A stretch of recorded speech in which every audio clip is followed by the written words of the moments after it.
बुधवार रात को हुई मूसलाधार बारिश से धारचूला तवाघाट सड़क के कुलागाड़ में मोटर पुल ध्वस्त हो गया। उफान पर आया नाला आरसीसी पुल को तिनके की तरफ बहाकर ले गया। कुलागाड़ का पुल क्षेत्र के दारमा, व्यास और 14 घाटियों सहित चीन और नेपाल सीमा को जोड़ता है। पुल के बह जाने से धारचूला की तीनों घाटियों के 100 से अधिक गाँवों का संपर्क देश और दुनिया से कट गया है।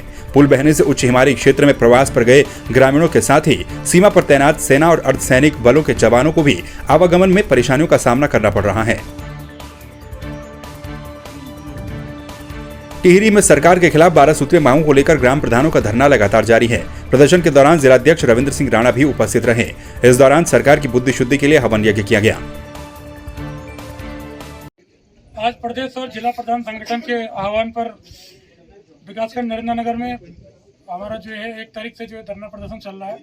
इसका 7वां दिन है और कल हमारा जिला प्रधान संगठन का प्रतिनिधिमंडल उत्तराखंड के नवनियुक्त मुख्यमंत्री माननीय पुष्कर सिंह धामी जी से हमने मुलाकात की और उन्हें अपना 12 सूत्रीय मांग पत्र सौंपा। इससे पूर्व में भी हम उत्तराखंड के जो इस कार्यकाल में 2 मुख्यमंत्री थे उनको भी हम कई बार जो है बाय हैंड और कई बार हम जिला के माध्यम से भी उनको जिलाधिकारी महोदय के माध्यम से ज्ञापन दे चुके हैं, लेकिन अभी तक कोई सकारात्मक कार्यवाही नहीं हुई है। इसको देखते हुए आज विकासखंड नरेंद्र नगर में और जनपद के सभी विकासखंडों में सरकार की बुद्धि सिद्धि के लिए यज्ञ रखा गया था, जिसको आज हमारे समस्त प्रधानगणों ने जो आहुति दी और भगवान से प्रार्थना की कि सरकार की बुद्धि सही हो। ये प्रधान संगठन का जो है पूरे प्रदेश में ये धरना चल रहा है और आने वाले समय में बहुत जल्द अगर सरकार इसमें कोई कार्यवाही नहीं करती है तो हम लोग उग्र आंदोलन के लिए बाध्य होंगे। संगठन के आह्वान पर आज हम लोगों ने यहाँ पर, जैसा कि सभी को पता है, 1 जुलाई से 10 जुलाई तक यहाँ पर पूरे प्रदेश में प्रधानों का धरना है। आज हमारा 7वां दिन था और हमने पूरे सरकार की बुद्धि शुद्धि के लिए यहाँ पर हवन किया है और ईश्वर से प्रार्थना है कि हमारे इस हवन का उन पर असर पड़े और उन्हें थोड़ी बुद्धि आ जाए और हमारी जो 12 सूत्री मांग है उन्हें वो पूरा करें।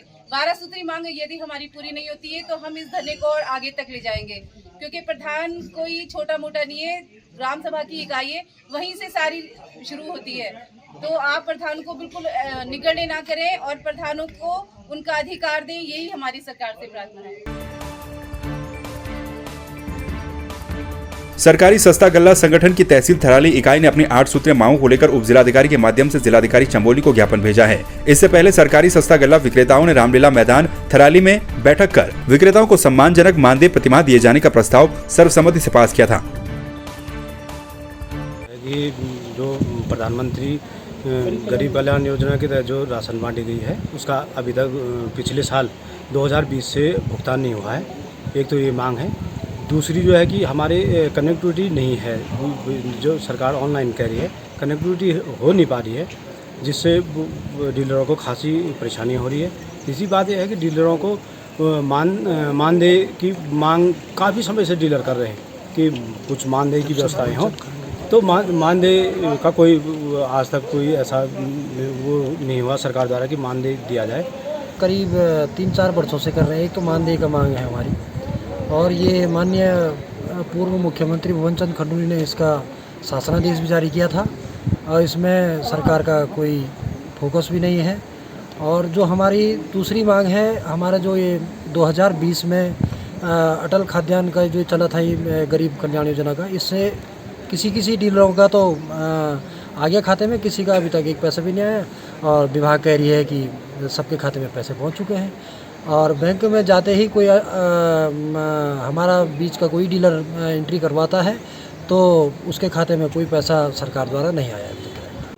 आज जो सप्लाई डीलर्स हैं हमारे राशन डीलर्स, उनके द्वारा एक ज्ञापन सौंपा गया है जो जिलाधिकारी महोदय को संदर्भित है। उसमें डीलरों ने अपनी समस्याओं से अवगत कराया है। जो समस्याएं वो दैनिक आधार पर फेस कर रहे हैं उनके द्वारा अवगत कराया है और मुझसे अपेक्षा की गई है कि मैं इस ज्ञापन को जिलाधिकारी महोदय को दे सकूं। थराली विकासखंड के जोला गांव में उप जिलाधिकारी थराली के मुताबिक मंगलवार को भ्रमण के दौरान उन्होंने पाया कि खारी बगड़ में नदी से सटे खेतों में जेसीबी मशीन के द्वारा खुदाई और खनन का कार्य किया जा रहा है। मौके पर पहुंचकर उनके द्वारा पूछताछ की गई। खेतों में अवैध तरीके से मशीन के द्वारा खनन की पुष्टि के बाद उप जिलाधिकारी थराली ने जेसीबी मशीन को सीज कर दिया। ये परसों शाम का मामला है। मैं इवनिंग वॉक पे निकला था तो मुझे एक जेसीबी किसी खेत में खाली बगड़ के पास में खुदान और खनन कार्य करते हुए मिली। जिसका मौके पर ही हमने उसे सीज कर लिया और मौके पर उसकी कार्रवाई की। ये जो खनन कार्य था ये खेत पे खुदाई की जा रही थी और एक खड्डा बनाया जा रहा था, खुर्द करके उसमें खड्डा बनाने की कार्रवाई चल रही थी। उससे पूछताछ करने पे पता चला कि वो चाह रहा था, वहाँ पे वो देखना चाह रहा था कि पानी है या नहीं है, या फिर फिश पॉन्ड की उसके द्वारा बताया गया वो निर्मित करना चाह रहा था भविष्य में। फिलहाल हमने जो जेसीबी है, जेसीबी को सीज किया है, उस व्यक्ति को नियमानुसार कार्रवाई करने के लिए सचेत किया। घनसाली के बेलेश्वर सिलियारा के चोर गदेरा में देर शाम को सड़क किनारे लगी राजस्व भूमि के काफी हिस्से को काट दिया गया और उसे स्थानीय बाजार में ही बेचा जा रहा है। लोक निर्माण विभाग के अधिशासी अभियंता से जब इस मामले में जानकारी ली गई तो उनका कहना था कि उनके द्वारा केवल सड़क मार्ग से मलबा हटाने के लिए कहा गया है और अगर इसकी आड़ में कोई अवैध गतिविधि को अंजाम दे रहा है तो उसके खिलाफ शिकायत बनती है। काशीपुर के चैती चौराहे पर भारतीय किसान यूनियन के महासचिव बलजिंदर सिंह संधू, ब्लॉक अध्यक्ष टीका सिंह सैनी और कल्याण सिंह ढिल्लो, जिले के साथ साथ भारतीय किसान यूनियन युवा मोर्चा के प्रदेश उपाध्यक्ष प्रताप सिंह विर्क के नेतृत्व में संयुक्त किसान मोर्चा के दर्जनों सदस्यों ने पेट्रोल और डीजल के दाम वापस लेने को लेकर बीजेपी सरकार के खिलाफ नारेबाजी करते हुए धरना प्रदर्शन किया। हर जगह किसान मोर्चा के जो भी सदस्य हैं, किसान बैठ के अपना डीजल के, पेट्रोल के, रसोई गैस के दाम जो रोज डेली बढ़ रहे हैं, इसका बढ़ने का कोई औचित्य है ही नहीं। जो ये कहते हैं कि आज हमने ये कंपनियां कर रही हैं, कंपनियां डिसाइड नहीं करती। अगर कंपनियां डिसाइड करती जब चुनाव होता है, जब क्यों ये रेट रुक जाते हैं? आज चुनाव हो गए, आज दिल्ली 100 रुपये हो गया, यहाँ भी 2-4 दिन में 100 रुपये हो जाएगा, अभी चुनाव कहीं हो जाएंगे, अभी तेल रुक जाएगा। तो फिर कंपनियों के हाथ में है या पीएम के हाथ में? सब कुछ यही कर रहे हैं। तो उस टाइम रोते थे, सिलेंडर सिरों पर रख के भागते थे, आज वो कहाँ गए?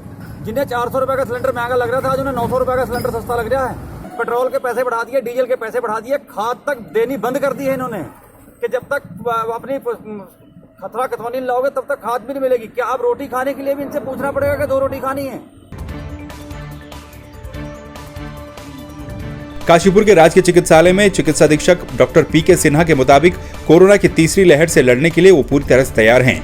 नगर के साथ साथ उत्तर प्रदेश के सीमावर्ती ग्रामीण क्षेत्रों से गरीब मजदूर मरीज अपने इलाज के लिए काशीपुर के राजकीय चिकित्सालय का रुख करते हैं। डॉक्टर पीके सिन्हा ने बताया कि तीसरी लहर के लिए तैयारियां पूरी तरह से कर ली गई हैं। तीसरी लहर के लिए पूरी तैयारी कर रही है और सभी अस्पतालों में इसकी तैयारी चल रही है। हमारे अस्पताल में भी बच्चों के लिए NICU, PICU वगैरह और जनरल मरीज रखने की सब व्यवस्था कर ली गई है। अब बहुत मरीज बढ़ गए पहले से अपेक्षा। अब जनरल मरीज और डिलीवरी केसेस काफ़ी संख्या में मरीज भर्ती होना और OPD मरीज संख्या बढ़ गई है। सभी सुविधाएं जो पूर्व थी अच्छी तरह से, मतलब जो हमारे यहाँ जो केयर जो डॉक्टर हैं सभी देख रहे हैं, जो भर्ती कर रहे हैं हर ढंग की केयर उनको मिल रही है। कृषि कानून के विरोध में गाजीपुर बॉर्डर पर चल रहे किसान आंदोलन को और मजबूती देने के लिए बाजपुर से सैकड़ों की संख्या में किसान भारतीय किसान यूनियन के प्रदेश अध्यक्ष करम सिंह पड्डा और संयुक्त किसान मोर्चा के प्रवक्ता जगतार सिंह बाजवा के नेतृत्व में गाजीपुर रवाना हुए। आपको बता दें, कृषि कानून के विरोध में गाजीपुर पर किसानों का आंदोलन लगातार जारी है। ये चले ही आ रहे हैं, होता रहा प्रोग्राम, जा ही रहे हैं किसान बारी बारी। हर ब्लॉक के जो किसान हैं ये अपने नंबर से जा रहे हैं। 3-3 दिन का प्रोग्राम होता है, क्योंकि आजकल अभी धान लगने का भी टाइम है। जब धान धून लग जाएंगे फिर तो महीनों का हो जाएगा वहाँ बैठने का कार्यक्रम। आगे रणनीति जब तक ये तीनों कानून वापस नहीं होंगे, ये MSP की गारंटी नहीं हो, जब तक सरकार लेगी किसान हटेंगे नहीं बॉर्डर पे, चाहे 2 साल बैठना पड़े चाहे 4 साल बैठना पड़े। किसान तैयार बैठे हैं इस बात में। जो आगे देखें कि कौन सी सरकार आगे आ रही, उसका हम वेलकम करेंगे उसको। जब तक ये तीनों कानून रद्द नहीं हो जाते, जो किसान विरोधी जन विरोधी कानून हैं, तब तक ये आंदोलन जारी रहेगा और लोगों का समर्थन यूं ही लगातार आंदोलन को मिलेगा। आज भी बाजपुर से एक बड़ा जत्था जा रहा है गाजीपुर बॉर्डर पर। हर महीने की 8 तारीख को बाजपुर का एक नंबर है, तो आज बाजपुर से फिर 8 तारीख को बड़ा जत्था जा रहा है और ये आंदोलन लगातार चलता रहेगा जब तक ये तानाशाह सरकार कानूनों को रद्द नहीं करती।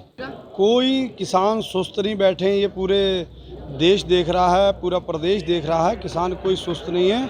लेकिन नए मुख्यमंत्री बने हैं, हम चाहते हैं कि उन्हें 2-4 दिन का टाइम दिया जाए और हम ये भी चाहेंगे कि जब वो उधम सिंह नगर में आएँ मुख्यमंत्री, तो इन 20 गाँव की जो भूमि उसका आदेश लेकर के आएँ तो हम स्वागत करेंगे। अगर उसका आदेश नहीं लेकर के आते तो उनका भी विरोध किया जाएगा। कांग्रेस नेता खजान गुड्डू ने गंगोलीहाट विधानसभा के विभिन्न क्षेत्रों में जनसंपर्क किया। इस दौरान उन्होंने लोगों को कोविड-19 के नियमों का पालन करने की अपील की। साथ ही मास्क और सैनिटाइजर का वितरण भी किया। असहाय और निर्धन लोगों को भोजन सामग्री भी वितरित की गई। खजान गुड्डू ने कहा है कि कोविड-19 के चलते सैकड़ों लोगों की आर्थिक स्थिति खराब हो गई है। देखिए, बनकोट, बटगली और विटकुला और तमाम ग्रामीण क्षेत्रों के मैंने दौरे के भ्रमण किया। भ्रमण के दौरान मैंने सैनिटाइजर और मास्क का वितरण किया। उसमें मुझे सभी पात्र लोगों से मिलने का सौभाग्य मिला और सभी बीपीएल पात्र जो थे उनसे मिला, उनकी समस्याएं सुनी, उनको कोविड-19 की जानकारी दी और जानकारी के साथ उनको मास्क वितरण किया। और साथ में कुछ जो बीपीएल परिवार थे जिनको वास्तविकता में उनको ज़रूरत थी, तो उनके लिए आटा और चावल की व्यवस्था मैंने की।